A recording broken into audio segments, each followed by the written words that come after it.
শুধু খাই আর খাই, কেন বললাম তোমরাই দেখে নাও। ফল কিনে আসার পথে ফুচকা খেয়ে নিলাম। বাড়ি এসে দেখি মা বানিয়েছে ঘুগনি চাট, টক ঝাল মিষ্টি, জাস্ট অসাম। আজকে ফল কিনতে গিয়ে দেখা পেয়েছিলাম এই ফলটার, এর নাম হলো কিউই।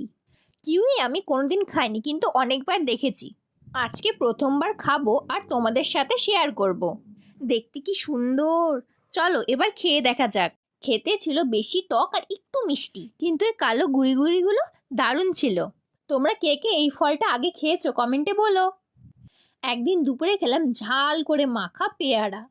দিদির পছন্দের খাবার হলো ঘুগনি, তাই সকালের ব্রেকফাস্ট ছিল লুচি ও ঘুগনি। আমার একটু ঠান্ডা লাগায় আমি আর দিদি চলে গেলাম চিকেন মোমো খেতে। দিদি আসার পর থেকে যে কত মোমোই খেলাম। এটা মায়ের হাতে স্পেশাল লাল লাল ঝাল ঝাল চিকেন। খাবার পর্ব এখানেই শেষ, বাই।